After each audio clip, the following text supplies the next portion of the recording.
why isn't everybody doing this? Like, this is the key for younger people or people struggling. Is like, buy a property, subdivide if you can, rent it out. And there's so many exit strategies, what we call things you can do with a property to make the income to pay for it.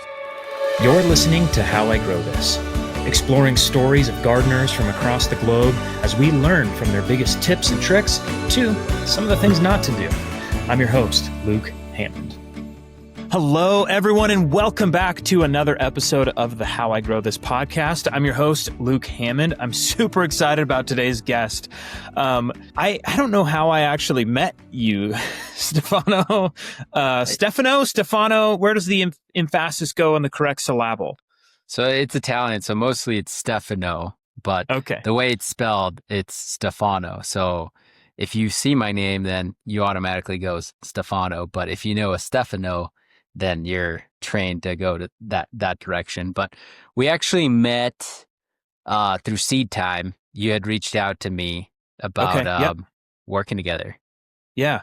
So I found your YouTube channel and I was kind of blown away by like the video quality and you just telling people stories as you, I think, went to their farms and were showcasing what they were doing, right? Very similar to what this podcast is all about.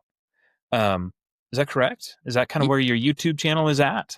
Yeah, absolutely. So, my whole focus with YouTube is permaculture, spreading it, the idea of it, more resilience than just the exact permaculture term and the permaculture community per se. It's more, how do you build resilience into your life? And so, I found it's my hobby and my passion. So I started YouTube by going to these people's farms, properties, people that were doing something unique. And, I got to film it and put it on YouTube. And honestly, I started out small thinking like, hey, this isn't going to go anywhere. This is fun. And, it took one or two properties and then went viral at the time. Viral was like 100,000 views for me. And I was like, oh, wow, people have an appetite for this. And people want to learn how you can be resilient while being a farmer, while being a homesteader, while just having a regular job. So that's where my YouTube took off. Gotcha. So there's a lot of different like names for things out there. There's all the buzzwords that people are reading all over the place. I think the biggest buzzword about 10 years ago became organic, right? And then those people who were eating organic for however 20, 30 years were like, what? This is like, what are you talking about? And then it became like defined as a USDA label for the way that things are grown under certain parameters. We see these definitions like springing up in regenerative agriculture and permaculture and foodscaping and food forestry. And so where does perma and in this whole permaculture concept, let's have you define that a little bit better for folks listening. Yeah, absolutely. I mean, permaculture, you can look it up. There's a million definitions of it. It's a design philosophy. And within that, it's kind of get taken over by a lot of different groups, like a buzzword. So like, for example, my community, perma resilience, it's about permanent. So permanent, whatever you want it to be. For me, it's resilience.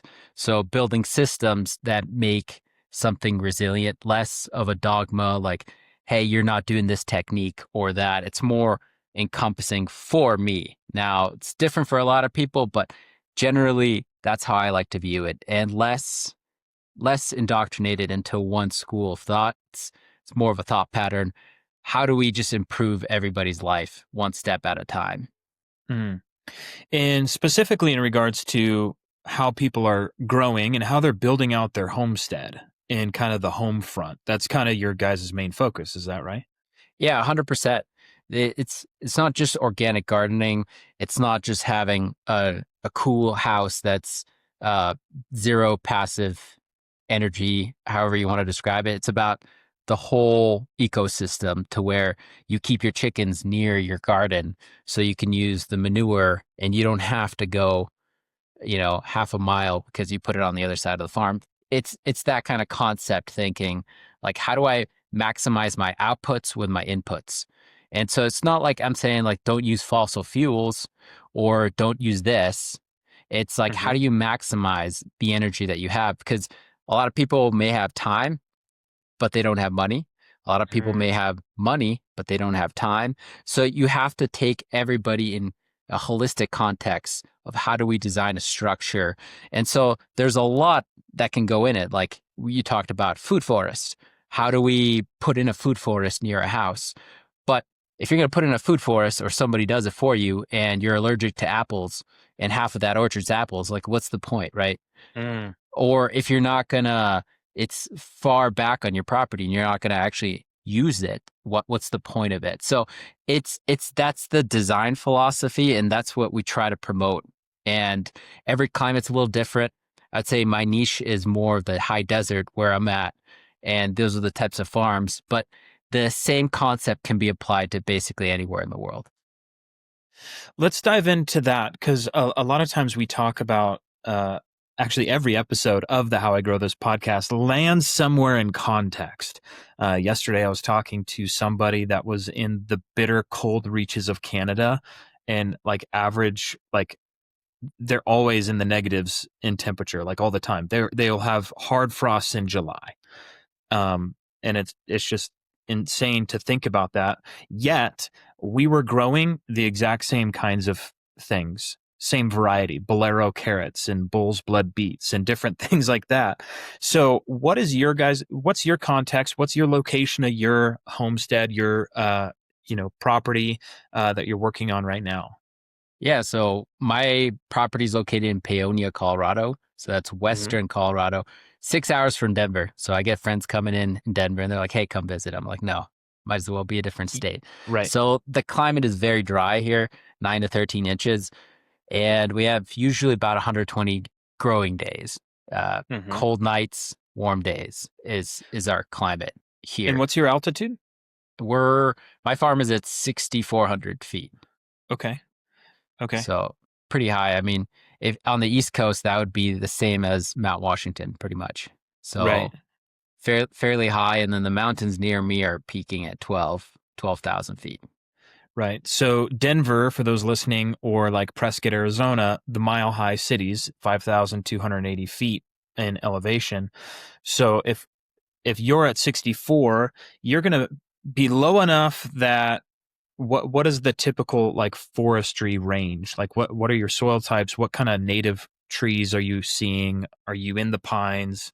Um, are you not? Like that kind of thing. Yeah. So right around me, it would be sagebrush. If it's not irrigated, Hmm. it's going to be sagebrush, pinyon pine, your lower shrub. You'll see a lot of that in Hmm. Arizona, Hmm. cedars. And then really about 8 to 9,000 feet near the mountains, you start getting the bigger pines, Hmm. ponderosa, Douglas fir, and those. But where I'm exactly is very shrub like. Gotcha. The evaporation rate, just so people understand, is about 52 inches of rain. 52 inches, and then my water coming in is 9 to 13. So if I had a bucket of water and I filled it up throughout the year, I'd have to fill it up 4 times basically. And there's climates like in the East Coast where you put in a bucket, it's going to overflow because the rain is more than the evaporation rate. Hmm. So that's just the how we conceptualize how do we store water. It's a different management. How do we garden? For example, raised beds are fantastic, but they dry out here a lot faster. So unless you have an abundance of water, it's not worth to do it. So put in your garden into the soil down below. And that's what a lot of my videos talk about, show is different strategies here. The concepts are the same, right? Like you need a seed, you need good soil. You were asking me about what types of soils we have here. We have more alkaline based. So our pHs are 8, our well waters are around 8 as well. Hmm. So different types of vegetables don't like that. So you have to plan, okay, am I going to add sulfur? What kind of organic compound, if I'm going to go the organic route, do I want to add to my soil to amend it? So that, like, we can't grow blueberries here, for example. Like, we're Right. limited on the berry selection. So just, you got to take all that into context. Right. And then even when you jump into some of those berries that really like being in a wet environment and you don't have the water necessarily, you can grow blackberries where you're at, but should you is kind of the other question of water conservation and stewarding that and what are the goals of your farm.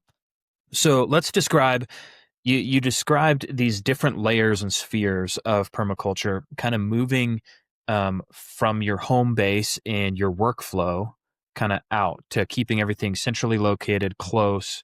What are some of the things that you're doing on your farm in terms of what you're planting for food, what you're growing, how you're incorporating all these principles? So one of the big things you go to every day is your chickens. So as I mentioned before, I keep my chickens near my garden, which is 50 steps from my front door. And Mm, so I'm able to see the chickens every day, check on their health, make sure they're laying properly. At the same time, the chicken coop is right next to the garden. hmm So when I'm done with the season, I just open up the garden. In context, I have to keep the chickens out of the garden, so I have a garden fence just for the chickens. And so you can micromanage. If I have pests, for example, in the garden, I will release the chickens in right around dusk because they have a natural timer to go back in the coop. So I know they're not going to damage my garden that much.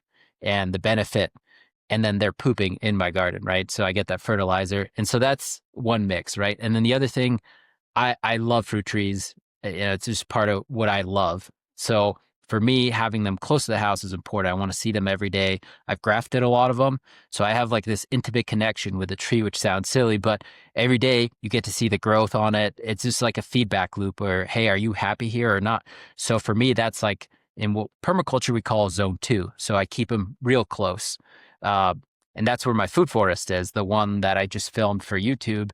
I built swales within 50, they start within 50 feet of my house hmm and very dense trees. And so it's going to form a canopy. I can hmm still run maybe chicken tractors between those swales, but that's my like fruit production that is going to be intensively managed. mm, And then I have different things. Like for me, health is very important. I work from home, so I just built a sauna right next to the house.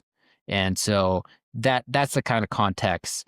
And anywhere I have excess, I try to be an input for another system. So if I have the cold plunge near the sauna, that ox feeds into a swale system that produces and I'm gonna have to clean out the water for the cold plunge, right? So use that water again in a swale system. And that's how we can basically improve where we're at, right? And like one thing to conceptualize is I'm in a desert, the evaporation rate is higher, but what you can do in a desert, and it's really the only way to grow in a desert, is to concentrate the rain. So if I have an acre's worth of land and I use a quarter of that, I can concentrate that entire acre into that quarter. And now I'm equivalent to basically 52 inches of rain for that. Now, it's not very clear in these, it's not very black and white because there's runoff, different soils, and that's what we teach in our community is like how to design that. But for the most part, you can concentrate water in the desert to get the climate that you desire, like the East Coast, the Midwest. mm. I've seen large images and pictures of like I think it's called green belt um, across Africa, where the work that they're doing, where they're actually using a wedge system and they're carving out these half moon, almost picture like a slice of a lime, laying on by the hundreds of thousands all across in about 6 foot or 8 foot by 4 foot swells, where it is pitched to hold the water when the rains come seasonally and come through, and it kind of creates this little pocket to capture that water for as long as possible. And they're turning that green band in Africa back to green by using the principles you just described. Um, by focusing that water into that channel. What are some of the things that you've seen on your particular farm in the time that you've had it? So you haven't had it that long, right? Yeah, so th- there's I'm seeing a lot of changes real quick. Uh-huh. Just to give context, like I'm not in an Arabian desert. It's not Right. barren. There's a lot of grassland around here, and I have irrigation water coming in, so it's concentrating water from the mountains in. So, given that context, the farm I bought hadn't been managed for 30 years. So, Mm, the desert started pushing in, and it was Mm. very little areas that actually had green. And for example, the swale project, that there was parts of it that were bare soil, and within three months, I had native grass coming in 3 to 6 feet. You could never tell that it was bare desert. It, So was that just by applying water in the existing seed bank that was there, or did you purchase or drill or do anything besides add water? just add water. That was it. And water management is like one of the most important aspects of Mm. anything you do, because you either have too much of it or too little of it. And just by tweaking little bits. Now, swales are a great technique. And for anybody listening, it's just a ditch that Mhm. is on contour so it can hold water. It's basically a linear pond. So that is not appropriate in every farm. But here, where I do have rain events, like you're talking about the African project, what they get is monsoon rain or a lot at one time, and it Mhm. can't infiltrate into the ground. And so if you're able to store it in the ground, then you're allowing plants to grow, and that creates shade, which reduces the evaporation rate. So then as more water comes in, it's a water bank that you're building, and Mhm. then things can grow off of that. And then it's a positive effect. And now we're going to use the buzzwords regenerative. Mhm. It's a regenerative process. So now things grow better. There's more earthworms. There's more carbon in the soil, and that allows more water to be stored. And so it's a positive loop system. So a lot of times, all we have to do is just touch the system a little bit, and it starts going naturally, because more life begets more life, begets more life. And it's just an ever growing process. So on my farm, the effects are immediate. I still have a lot of desert patches, and I'm working on maybe 10 to 15,000 linear feet of swales I have to add on 20 acres. That will be like the final project, because that will allow, part of the things we teach is how to buy the right property and how to look for it. Because what I'm doing, you can't do in every farm. You know, some people buy in the middle of Arizona, it's a desert, and these principles still apply, but the speed at which the change is going to happen is going to be different. And so I have springs on my farm. I'm lucky, blessed in that. They come from the mountains. And so I have 30 to 60 gallons per minute of water. So for me, it's more about water management. I don't have, and I have wetlands right now, right? So I have wetlands grass. Cows don't eat it that well. I have livestock. So it's about moving, spreading the water from where it's concentrated to where it's not. And so you can take marginal land. You know, people passed on this farm. They didn't see the opportunity because they didn't have the lens. It was under contact twice by older boomer people, and they didn't see the potential, right? And now that I'm starting to green it, everybody's like, hey, this is an awesome place. Like, oh my gosh. Yeah, it's like, yes, you learn the techniques to improve, turn everything green. And once you see the benefit, you're like, okay, this can be applied really much anywhere. Mhm. The project that you're on, do you feel like it could ever reach a completion point? No, never. And it's the thing is like, and you know, one of the sayings is start small. Like even if you're a beginner gardener, right? Mhm. Uh, One of my mentors that I've learned a lot of gardening, and I've done a few videos on his place. He's a master gardener. Uh, uh, he always talks about start small, build the Mm. skills, because you could do so much in little, right? And could I manage the 20 acres to like the highest degree? No, I'll never get to that capacity. I'd need to have maybe 5 or 6 families move into this land with me to maximize everything. And there's just too much abundance. Like you Mhm. plant 150 fruit trees in 1 acre, you will never eat that much fruit. Never. You know, like after year 5, it's just too much. You know, like Oh, you just yeah. can't. You know, and so you have to share. You have to bring in the community, and that's another aspect we teach is how to involve yourself with the community, how to benefit, how to grow things, because you're not going to be an expert in everything. And so there's a lot of things as far as like livestock. I'm a beginner with when it comes to livestock. When it comes to trees, I can grow trees well. Livestock is like a learning curve for me. And there's people that have been doing it for 20, 30 years. And so Mhm. it's how do I combine those elements to keep improving the property? Yeah, it's just endless. Every time I think I know something, I'm I'm blown away by how much I don't know, you know. Yeah. Yeah.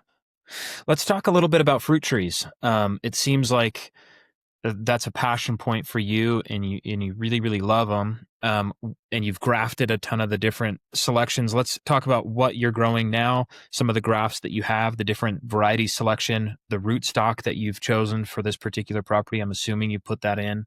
Um, let's start there, and then Yeah. I'll just keep prying away. Yeah. So, I think fruit trees are something so visceral. You see the benefit right away, and the processing is minimal. You can just cut them up, dry them.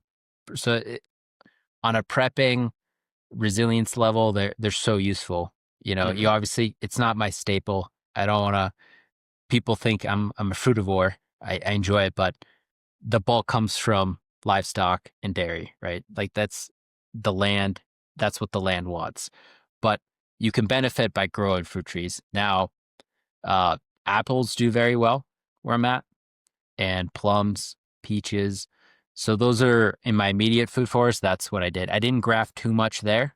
Hmm. Uh, I have 2,000 rootstock coming in the spring. So we're going to plant those out.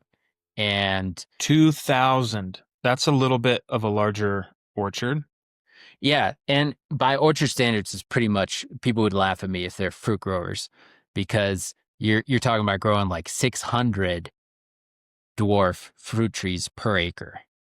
So, it's just the context. And so my Right. 2,000 trees are full standard trees. And Right. it really, I have like my chosen variety of rootstock, which I'm happy to share, and then what's available. Right. Right. And so I got a lot of, it's called M111. It's like 80% to standard growth Hmm. rate. Those things do so well in clay soil. They're hard to kill, easy to graft. The ones I've grafted when I started grafting 2014, those typically within 3 to 5 years, I'm getting fruit off of them. So Hmm. like overall, that's a standard. But a top notch above that would be fruit seedlings and then grafting onto those. And then even better variety, which I've had the most amazing success with, is they're called Antonovka seedlings. And they're really hard because they caught on and everybody wants them. So most places that I used to buy from where I could order them, they're pre-sold out. Everybody wants them. And Antonovkas are fantastic because they're cold hardy and they can handle any type of soil. And when all the other trees have like dropped their leaves, these guys are still green. There's like something magic about it. And as a beginner apple tree, you don't have to graft it. So like let's say I planted 2,000 in the backyard Hmm. and I could only get to 1,000 before they started fruiting. Like the apple is true to seed, so you can eat it and it's still a delicious apple. And then if you take the seeds from it, you can plant those and it'll still produce a similar apple versus wild common apple, rootstock, however you want to name it. That isn't always the case. And you can get a lot of crab apples, apples that don't taste good. You might get still good apples, but you never know. So Hmm. yeah, that's what I would say is the permaculture standard is like an Antonovka to plant. And then uh, there's a lot of cider varieties, and in the farm I used to manage with 200 acres, I ended up grafting 1,000 cider varieties and a lot of French. And you quickly learn that a lot of things don't do well in your area. Mm. And so you have to be careful because, it just all boils down to context, right? Like Hmm. I'm not no longer growing for cideries. This is for a homestead, for a local production. So I actually learned this tip from an older guy, Justy. Shout out to him. And it's like the simplest apple strategy that anybody can copy. So you grow two varieties. You can grow whatever, but your bulk, if you want to eat fresh eating apples year round, galas or galas, however you want to say gala apples, and those are ready around here around September. So you pick those and you eat those fresh all the way to like January and refrigerated. You refrigerate them, of course, fresh eating there. And then you plant Fuji apples. And these are two varieties that everybody's heard of. You plant Fuji apples, and then those are ready late October. They're a later season, and they're crispier, like denser apples. And those you put in refrigeration, and then you start eating them January all the way to the next September. So you have fresh eating apples throughout the year. And you don't have to complicate it. Like there's tens of thousands of apple varieties, and it's fun to experiment. Some are pink on the inside. They have different colors, there's ones that are orange skinned, like fantastic Hmm. varieties, like appealing to the eye. But as far as usefulness for me, I found that this is the best. Yeah. And so I planted a bunch of Galas and Fujis just for this exact setup. What are your thoughts on trademarked apples that you end up paying a little bit more for, like Honeycrisp or Pink Ladies, that have really taken over the grocery store market in the last several years outside of, what you just described? Yeah, I mean, just to keep it short, I don't eat those varieties. It's like when you grow apples, they taste different, right? Like Hmm. you have a standard of like the conventionally grown, and Hmm. they can be all right apples. I don't eat them obviously for pesticide reasons. Then you have organic at the store, which you can slightly tell they're a little bit better. But when you're able to pick the apple right off your tree at the right peak season, it's a whole different flavor of apples. So like I will buy Galas at the store of Fuji's, and I Hmm. compare them to the ones I pick, and they're never the same. And so Hmm. it's hard for me because then I'll go buy or get a Honeycrisp apple, and I don't see a better tasting variety there. Hmm. And so for me, it's nuance. Everybody loves them. If I had to grow apples for money, which I have a lot of friends around here that do, you got to go Honeycrisp. Like he sells out every year. That's like how you actually make your money. But you know, from a homesteading point of view, you got to get the apples that make the most sense. I don't Hmm. bake a lot with apples, but if you did, there's better varieties for that. I Right. wouldn't do this Fuji Gala setup. Yeah. Uh, you know, there's and this is all knowledge that everybody had 100, 200 years ago, in all these homesteads, and you see it around here on older, they had 4 or 5 different varieties. Some were for Hmm. fresh eating, some were for later season. And so they all had a different strategy to get through based on how they would consume an apple. Hmm. On this farm here, we have a couple that are really early season, almost like July ready, like the transparents, Oh yellow yeah. transparents, and they're pretty good tasting apple. I'm trying to think of some of the other varieties that are early. One Um, one variety to add to that, just so everybody knows, is called pristine. And that's Pristine. yeah, pristine. That's a really good early apple. Like transparent, they're good for like 2 days. Like go with pristine instead. Uh, the stores sell transparent, so it's like that yellow apple that is ready in like July. Yeah, but the store version of it, like you described, they're very different, very different. Totally, totally, and they Let's get talk. mealy quick. Yeah, let's talk about the process of through the year for somebody who is growing apple trees. Again, sorry if you're in South Florida or some of some of these areas that can't grow apples because they don't get the hard enough frost, and there are areas of the country that don't do stone fruit as well, like peaches and plums and that sort of thing. Um, but there's a big chunk of the U.S. that can everybody could have a particular fruit set of apples and peaches and plums. There's going to be different challenges. The Midwest has a lot of different issues. Um, but what is the process generically from winter to spring and blossom to um, care through the season? A lot of people struggle with pruning. A lot of people don't know when, how to prune. A lot of people struggle with losing all the blossoms during different freezes and frosts. What are some of your techniques to have good apples every year? So we're blessed to live in an area with low moisture, so that reduces 90% of the problems with apples. What kills us is going to be the coddling moth, and there's different strategies. All the commercial growers here net their trees, so it really boils down to how much do you care for your fruit. And Hmm. if you're don't mind processing a little bit more, then the bugs aren't that big of an issue. And so it, I don't want to come off as an expert apple grower. I love apples, and I know how to care for them enough, and most of it is by doing the compost teas, spraying that out, Hmm. making sure if there's any deficiencies in the soil, those are addressed. But as far as for where I live, you don't have to really babysit. That's why I love apples, Hmm. and same with stone fruit.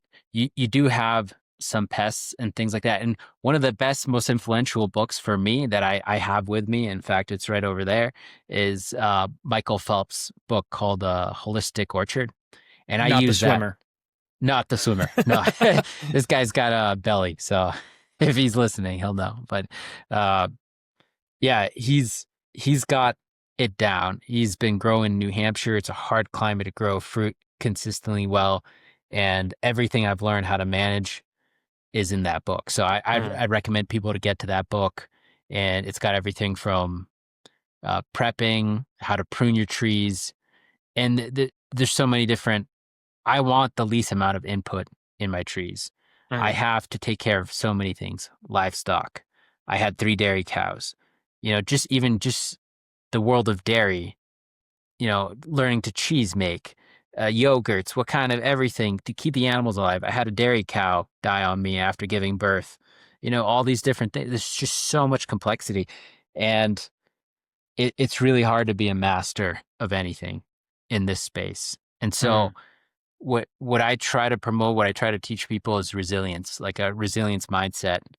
And, if you fail, why did you fail? How do you improve it? Is there anything you can do next time to improve? Because it'll get you. The homestead bug, people during COVID, you've seen it. People move into the land and 2, 3 years later they move out. And what Instagrammers and everybody sell the dream is a dream of hard work.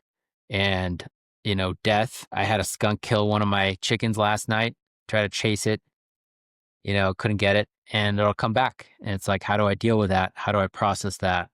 And that's just a chicken. You got bigger animals that have more personality, and you got to deal with hardships. So it's, how do you create a resilience in your life, especially with the chaos going around, Hmm. uh, people losing their jobs, all these hardships.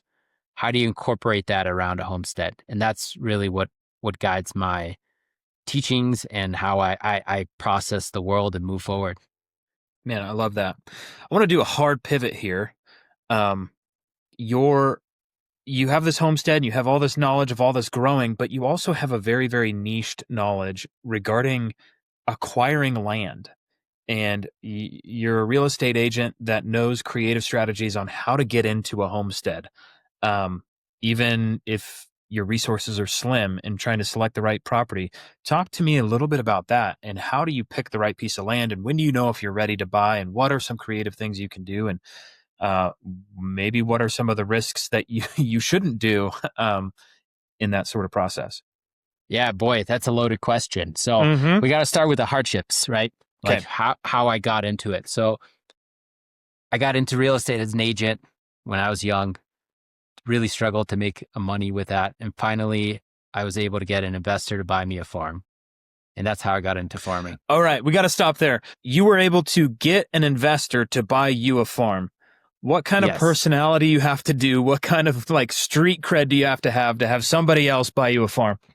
It undying passion for that lifestyle. And it would just come off of me naturally in conversations. And to the point to where somebody's like, "Hey, I know you're going to leave the city and I want to be part of that with you. I believe in what you're doing." And I didn't know what I was doing. So it's amazing that I believed in myself enough to Mm. convince somebody, because when I went to a farm, I didn't even know how to run a 3-point tractor. I didn't know anything. I just had faith that I would figure it out. So and this is like, it sounds great. And this is where we're going to get to the hardship of all of this, is that I didn't own the land. And that relationship soured real quick. Not because I was incompetent, not none of that. Life situations changed. And what I had learned, and I learned permaculture early on, so I knew I wanted to do it. That vision didn't align with that individual. And so a year into it, I had moved from Denver, lost all my ability to produce income, and I was being told I had to get off the farm, basically. And I was like, oh, shoot, what am I going to do here? So I was able to convince another investor, and that bought me 3 more years on that farm. Same A, story a happened. different farm, right? Or No, was no, it no, the same same farm? farm. I never moved out.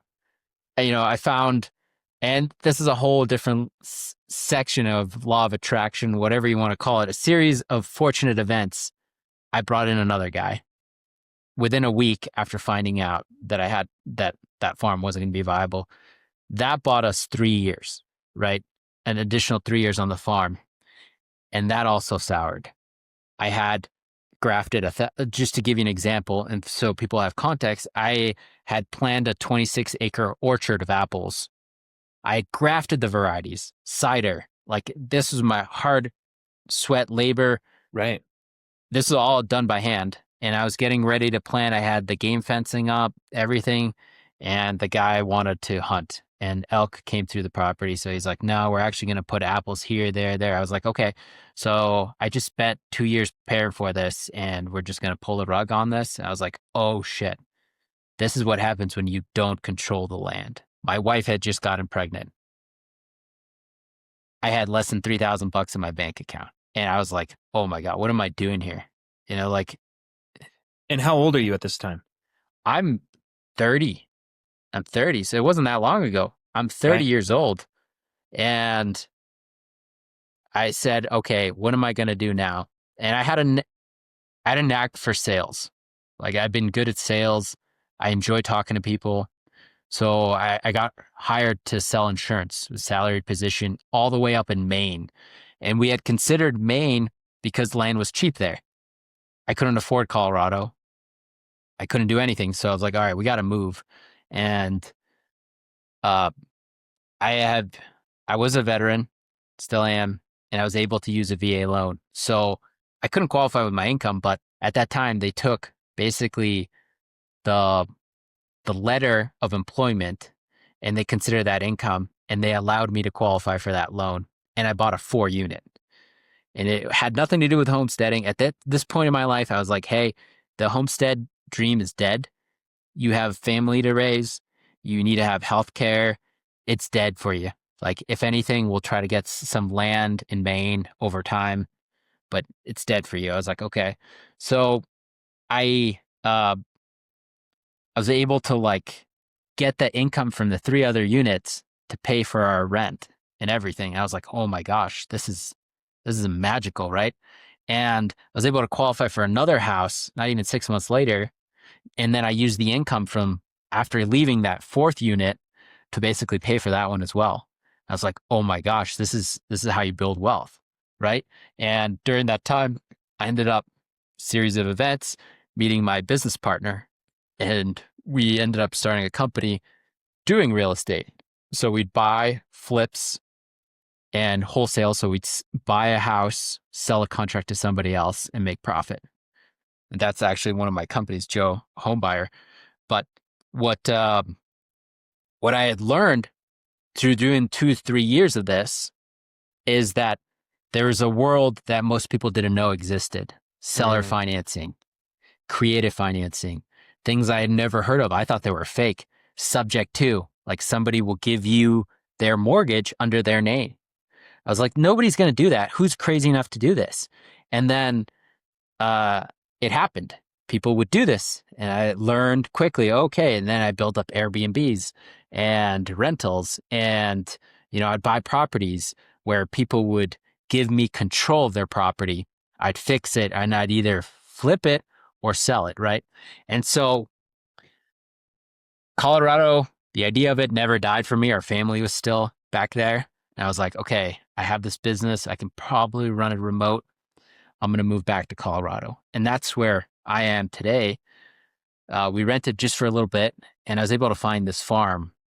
And I try to get creative financing. I try to do a bunch of things on this one. And these are things like I teach and I help people go through. But there's 7 siblings, all still alive, over the age of 60. And so they needed money now. Some of them were well off and wanted to like seller financing and do all this type of thing. And I actually went to the USDA to get a farm loan because I had enough farming experience at this point. And they're like, Stefano, you can't qualify just on farming income for a $700,000 farm. Like on 30 acres. You'll never produce enough money to pay the mortgage on that. I was like, oh, shoot, like, what do I do here? So that's where I took my skill that I had acquired. And so I bought this farm. And the first thing I did, and we don't have to go in the specifics of how I bought it, but I saw the opportunity I could subdivide. And so I don't need that much land. I was able to subdivide 2 7-acre parcels off my 36. And those pieces of parcel are worth more or similar to what I bought the farm for. So I was like, oh my gosh, like, why isn't everybody doing this? Like, this is the key for younger people or people struggling, is like, buy a property, subdivide if you can, and rent it out. And there's so many exit strategies, what we call things you can do with a property to make the income to pay for it. So like right now, on one of my 7 acres, we're offering seller financing at 8%. And mind you, I bought the farm at 7.35% interest rate. So it's like the highest peak interest rate you could buy. I bought it there. And, there's so many creative strategies. So when I see younger people today, and it doesn't have to be younger, anybody that wants to homestead and their land is out of reach, there's so many techniques. What I'm working on combining is the world of creative financing and the world of homesteading and sandwiching them together, because there's so many ways. And there are a few people out there that do a great job teaching people a little bit about this, but it's very hard. For example, the dream, which I'm sure you've heard of, Luke, is let's start an Airbnb, buy a farm, and we'll put some glamping tents. Yeah, you put up some tents, you just build a deck and you do it for $1,000, which is definitely not realistic in lumber. And it makes you $30,000 a month. Right. That $30,000 number. And I've actually run Airbnbs and they're very difficult. And if you're not in the right area, so it's like a niche thing that got oversaturated. In fact, people are leaving Airbnb because it's not working. So how do you still keep the homestead dream alive? And it's actually pretty simple. You learn these strategies, but if you can help other people achieve their dreams, then your dreams will be achieved. And I forgot who said that. There's like a quote about that, but it's the same as true. Is like you could buy 100-acre farm and subdivide it into 10-acre lots. And you might say, Stefano, I don't have money for 100 acres. And I would say, okay, yeah. What you can do is talk to the seller that has 100 acres and say, hey, I want to work on something. What is your price? And let's say you agree on a price. Say, okay, I'm going to need you to hold a note, be the bank for a year, 2 years, while I'm going through this subdivision process. And then you get approved. In some areas of the country, a lot easier than others. You get approved and then you pre-sell your lots. So you have them all pre-sold and you can usually double or triple the value. So like let's say the 100 acres were 500,000, if you sold it in 10-acre lots, you're going to double, triple that. So maybe 1.5 million if you were selling each 10-acre parcel, right? And so that is just one example of different unique ways you can get in a homestead. And then you keep one, of course. And then, without getting too technical, you have 3 on seller financing that pay you interest on that money coming in. So that's your monthly cash flow. And then the 5 or so properties you sell outright, and that pays the original seller, right? And a lot of people have limiting beliefs, and I did too, which is like, why doesn't the seller do it himself? And it's because everybody has different life situations. If you're 60, 70 years old and you inherited this property and you live out of state, do you really care what somebody does with the property? No, you just want to get the most value. And if you're not in a rush and you're a likable person, then somebody out there will say, yeah, I'll work with you. So there's so many strategies in this. And I'm in the process of writing a book and I hopefully have it out in the next couple months, as well as a course on how to do this. And you'd be surprised what's possible. So this is very interesting to me. It's just a huge curiosity. And obviously it is a polarized opinion. This is definitely not a Dave Ramsey principle, right?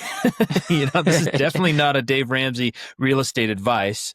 But when you're looking at this kind of thing, what are some of the risks associated to somebody putting themselves in creative financing? Are there more risks than traditional bank loans? What does it look like if you're subleasing chunks of your land? And how do you get more equity if there's not homes on that land to rent out?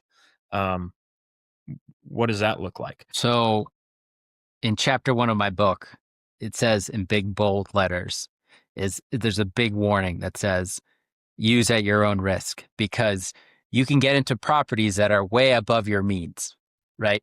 And the bank guardrails, as I call them, are there to protect the bank's obviously money, but you defaulting on that.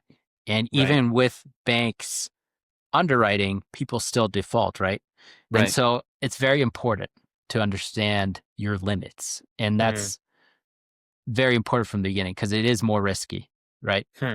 Now, the asset for when you're buying from a seller is protected by the property itself. Mm-hmm. So if you default, they get the property back. And typically there's a down payment associated with it. So that's Mm-hmm. the buffer that the seller gets. Mm-hmm. There's more advanced strategies of how do you get into a property with zero money up front. And that's very possible. I'll give you one example. In fact, this is just a property. I called the owner just for the sake of trying all this out here locally. Really nice farm. I asked him, I'm like, hey, can I get a bank to give? Because he's like, I want 25% down. I was like, oof, that's going to be very tough.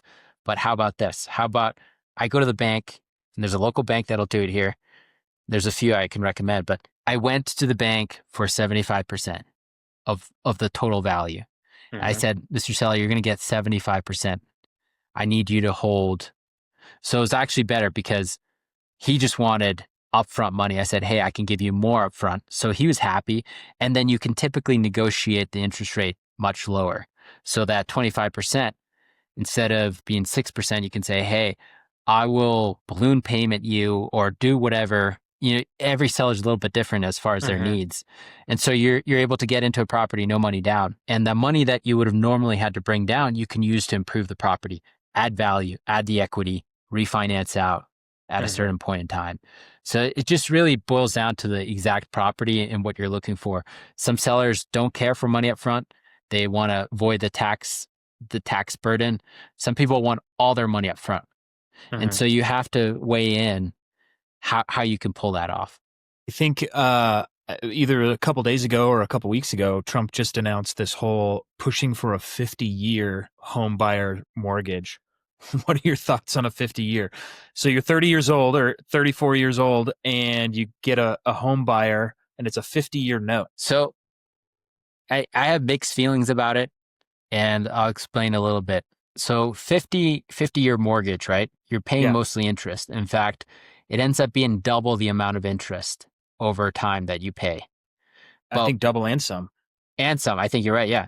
And on top of that, the first years are all interest basically. So it's like might as well just be renting, right? And so unless there's appreciation or other angles, it's really tough to build equity on something like that.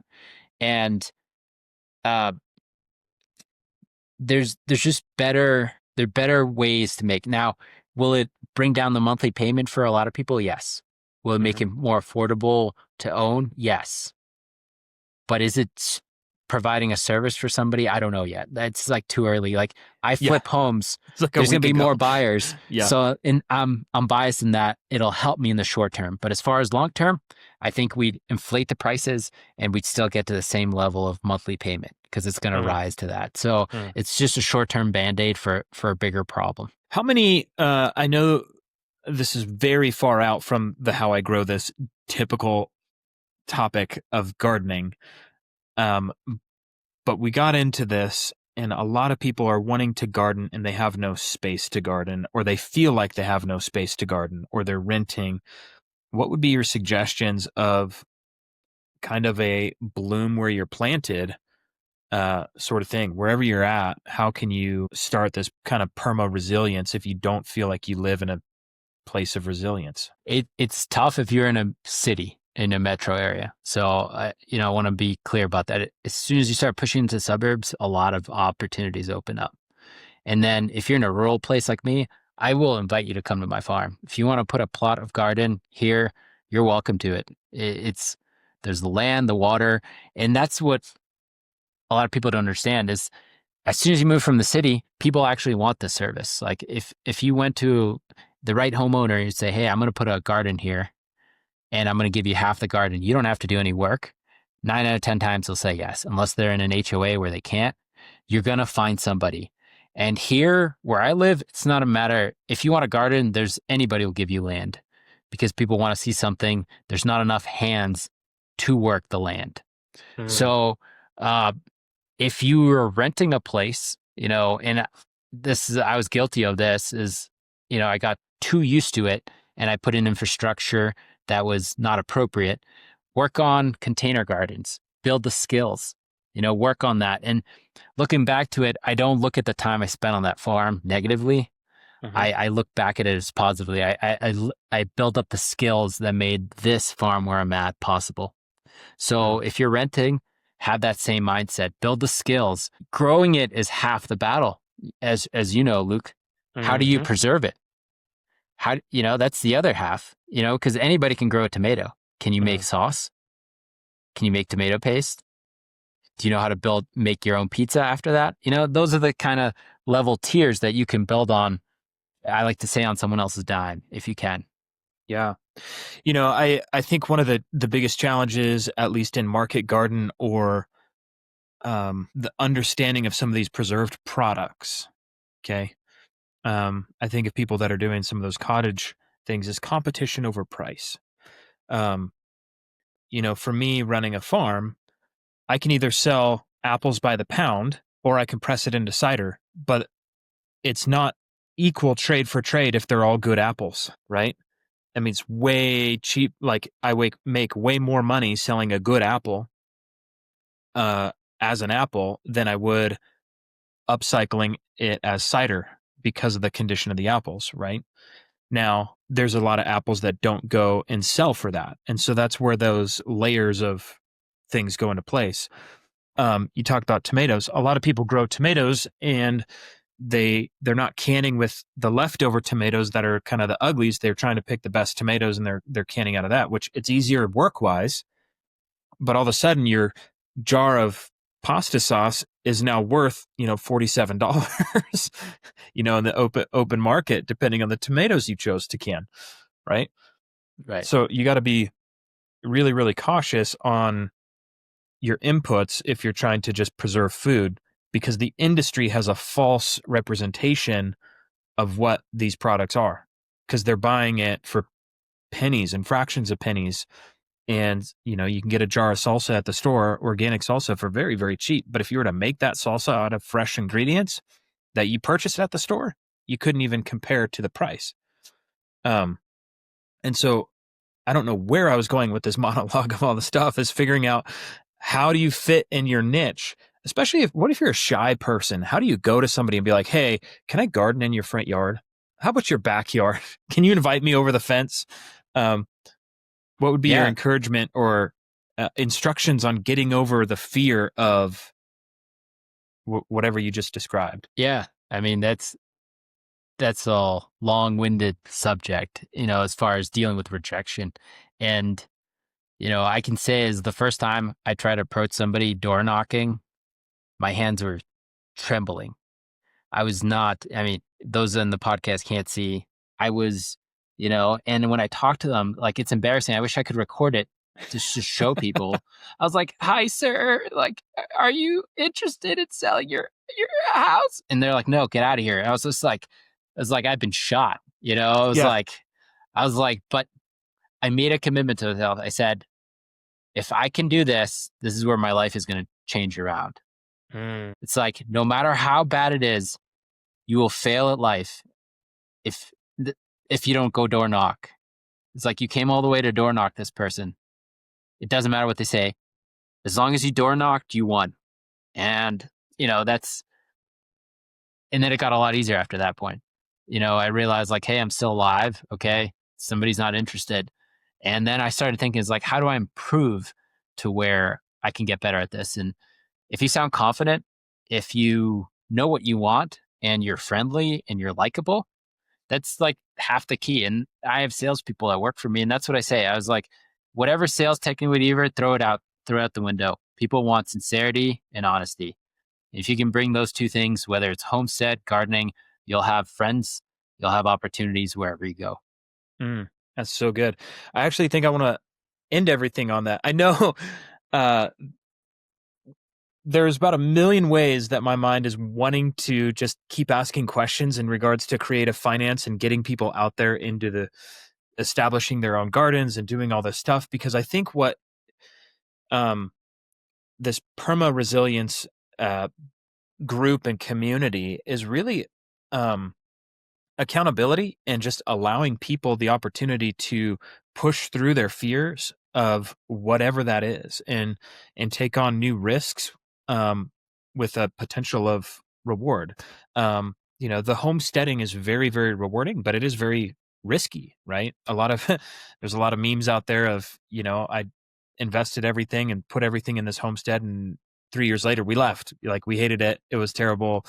We're going back to the suburbs, and we're not going to do this and this and this, because our life got run, like our life was being run by the homestead, rather than us running the homestead. um and so I'm incredibly inspired by your creativity, by your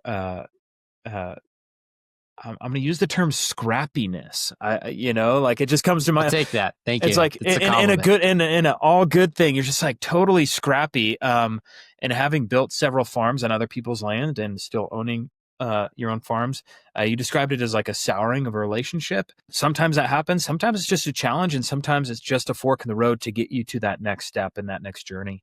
And I want to encourage everyone out there to um, take the steps for how they're going to grow, whether that's individually, just as character building, or taking the steps to try something new in the garden, a new variety, a new, perennial, something that you're not comfortable with.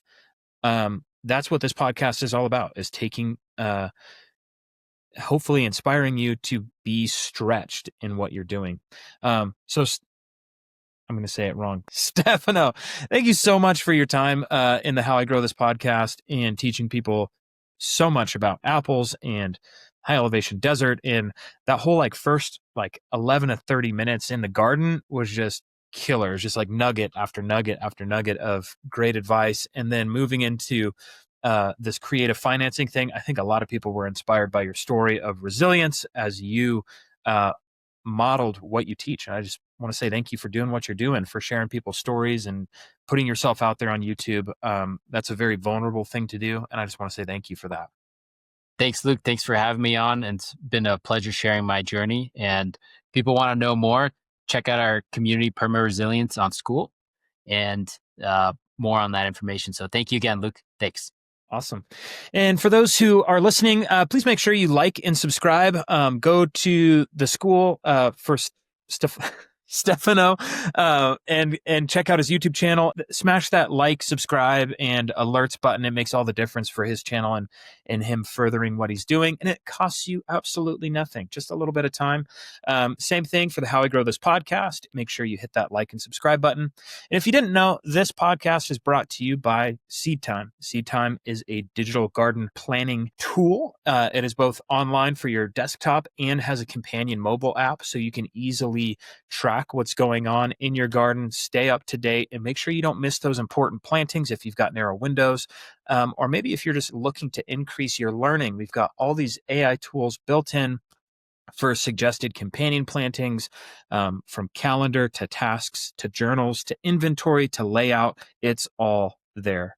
So make sure you get your free calendar today at seedtime.us and share it with a friend. I want to add to that. I think there's over at least 100 people in our community that use SeedTime. So it's been very valuable.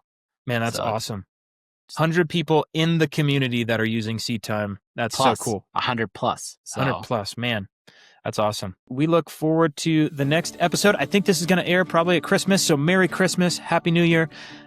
Stefano, thank you for serving and for being a veteran because we are recording on Veterans Day. Thanks and have a great day. And thanks for staying tuned all the way to the end. We're so excited that you're here. And that probably means that you enjoyed what you heard. You found some value in it. If you could, go and share this with somebody that you know. That really helps push it forward in the algorithm. Hit a like, a subscribe, hit a review.